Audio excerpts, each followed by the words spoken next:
My brother mocked my academic career and told me to stay away from his promotion, but when his boss honored me, his face turned pale with fear. The glass elevator at Morgan Technologies rose smoothly through the gleaming tower. Each floor marked another step toward a moment I had planned for 2 years.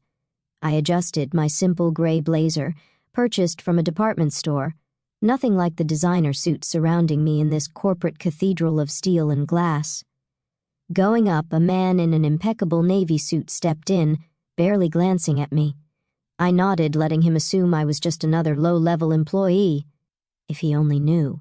My phone buzzed with another text from Marcus. "My brother, where are you? Remember what we discussed. Stay in the back. Don't draw attention.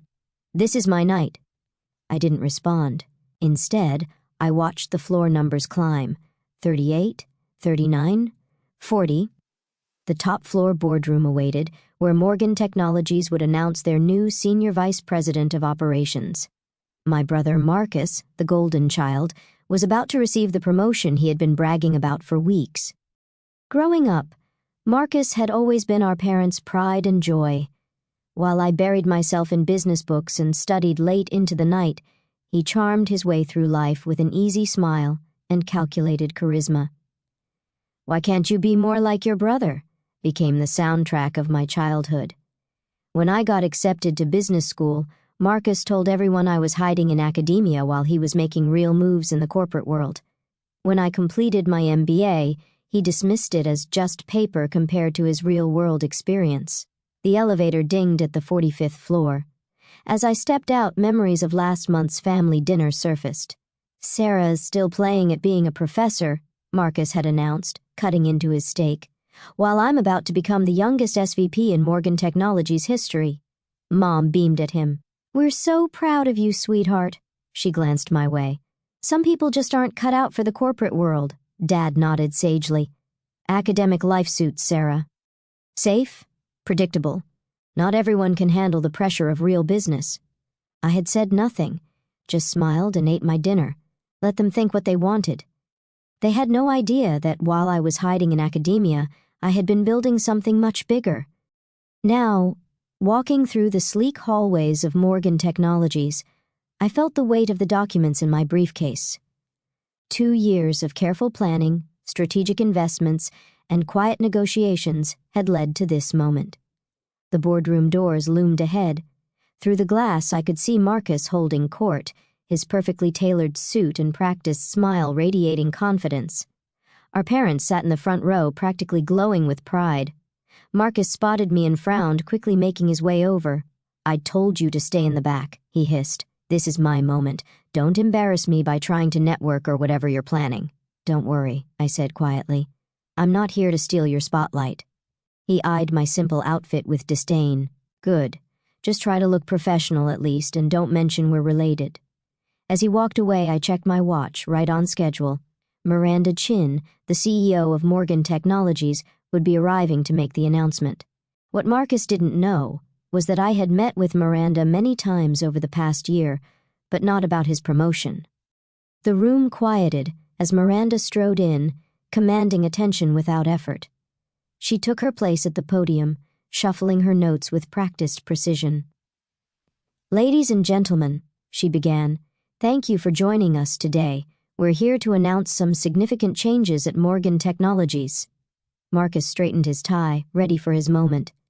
"But before we discuss any promotions," Miranda continued, "I have an important announcement. As many of you know, I have been searching for the right person to take Morgan Technologies into the future, someone with vision, integrity, and a deep understanding of where this industry is heading." She paused, scanning the room. Marcus's smile widened. "That search led me to someone who impressed me not just with their business acumen, but with their innovative approach to technology and leadership. Someone who quietly built an investment portfolio that includes controlling interests in 3 of our major competitors." Marcus's smile faltered slightly. This wasn't part of his script. "Over the past year, this person has been systematically acquiring shares in Morgan Technologies through various investment vehicles. As of this morning, they've succeeded in purchasing a controlling interest in our company." The room broke into confused murmurs. Marcus's face had gone pale. "Ladies and gentlemen," Miranda said, "please join me in welcoming the new owner and CEO of Morgan Technologies." She turned and extended her hand toward me. "Dr. Sarah Mitchell." The silence was absolute as I walked to the podium. Marcus stumbled backward, his carefully planned speech falling from nerveless fingers. In the front row, our parents sat frozen, their expressions a mixture of shock and disbelief. "Thank you, Miranda," I said, taking my place at the podium. The documents in my briefcase would wait. Right now, I had a company to address and a lifetime of underestimation to correct. The boardroom remained frozen in shocked silence as I stood at the podium. Miranda Chen stepped aside, a slight smile playing at her lips. She had kept our secret well, understanding exactly why this moment needed to happen this way. "Before we continue," I said, my voice steady, "I believe congratulations are in order. Marcus, would you join me up here?" My brother's face had turned an interesting shade of gray. He stood rooted to his spot, his designer suit suddenly seeming too tight at the collar. Our parents remained motionless in their front row seats, Mother's perfectly manicured hands gripping her purse so tightly her knuckles had gone white. "Marcus," I repeated, letting authority fill my voice. "Please." He moved woodenly toward the podium, each step looking like it physically pained him. The whispers had started now, rippling through the crowd as people connected the dots between our shared last name. "As you all know," I continued, "Marcus was to be announced as your new Senior Vice President of Operations today." I paused, letting the tension build. "That announcement will still be going forward, though with some adjustments." Marcus's head snapped up, hope and confusion warring on his face. "Over the past year, I've had the opportunity to review everyone's performance records, including Marcus's. While his sales numbers are impressive, there have been some concerning patterns in his management style and strategic decisions." I opened my briefcase and removed a folder, watching Marcus's eyes track my movements. Specifically, the Harrison account proposal from last quarter. I held up a document, the one where you took credit for Jennifer Torres's work while she was on maternity leave. The color drained from Marcus's face. In the audience, a young woman in a charcoal suit sat up straighter.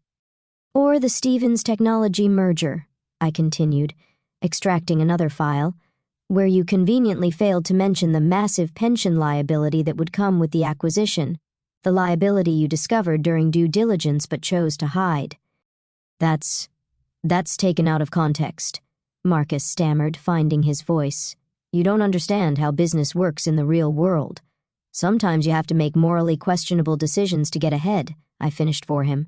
"Steal credit from your subordinates, hide critical information from the board."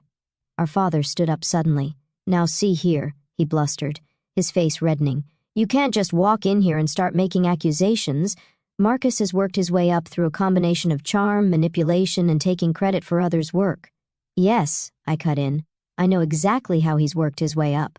I've spent the last year reviewing every decision, every proposal, every partnership he's been involved with." I turned to address the room at large. "Morgan Technologies has an incredible team of dedicated, innovative professionals, people who work hard, support each other, and operate with integrity. Starting today, those are the people who will be recognized and rewarded." My eyes found Jennifer Torres in the crowd. "Miss Torres, I'd like to meet with you tomorrow morning to discuss your actual contributions to the Harrison project and your thoughts on leading the new digital transformation initiative." Jennifer sat up straighter, a slow smile spreading across her face as Marcus seemed to shrink beside me. "This is ridiculous." Our mother's voice cut through the room as she stood, her designer heels clicking on the hardwood floor. "Sarah, you've always been jealous of your brother's success.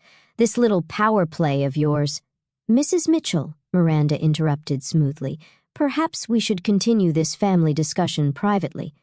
The board and I have some organizational announcements to make." I nodded. "My office," I said, indicating the large corner office that had been prepared over the past week. As our parents and Marcus followed me into the office, I could hear Miranda beginning to outline the company's new direction to the assembled employees. The heavy door clicked shut behind us, muffling the sound. "Have you lost your mind?" Marcus exploded the moment we were alone. You can't just walk in here, and I can, and I did, I replied calmly, taking my seat behind the desk. I own 51% of Morgan Technologies now. Every decision, every promotion, every strategic move goes through me. How? Our father demanded. Where did you get that kind of money? This company is worth billions. I leaned back in my chair. Remember that silly little consulting firm I started during my hiding in academia phase? Turns out there's good money in helping tech companies optimize their operations and identify acquisition targets. I smiled. Very good money when you do it right. But you live in that tiny apartment, our mother protested. You drive a used car. You shop at department stores. Because I was investing everything into building something bigger, I said. I opened my laptop. Now, let's discuss Marcus's new position. New position? Marcus sputtered. I'm supposed to be senior vice president. You were, I agreed. But given the pattern of ethical violations I've uncovered, that's no longer appropriate. I pulled up a document on my screen. Instead, you'll be taking a lateral move to our new Minneapolis office as a regional sales manager. The blood drained from Marcus's face. Minneapolis? Sales manager? You can't do this to me. Minneapolis is lovely this time of year, I said mildly. Though I hear the winters are quite cold. You might want to invest in a good coat. Department stores have some excellent options. Our father slammed his hand on my desk. This is outrageous. We'll fight this. The board won't stand for— The board, I cut in, has already approved all personnel changes. They've known about this transition for weeks. Only the three of you were kept in the dark.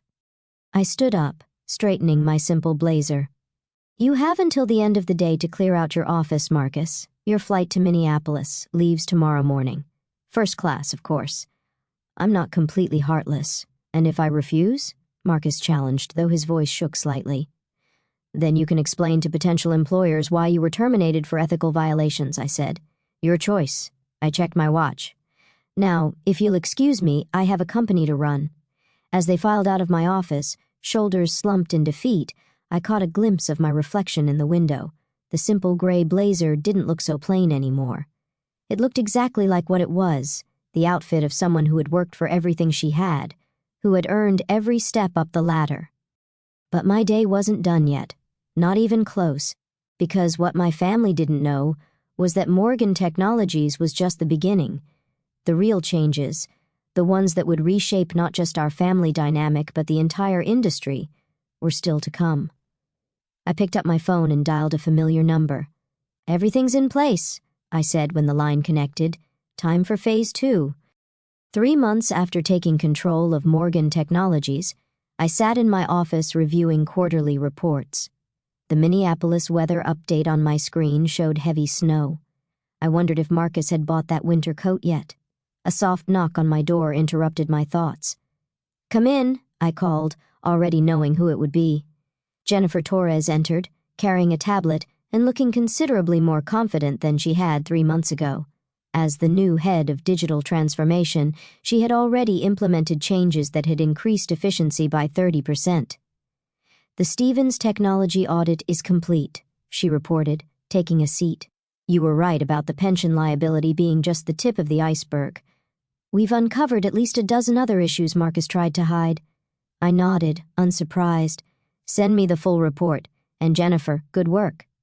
She smiled, the smile of someone who was finally being recognized for their talents. There's something else, she said. Your parents are in the lobby.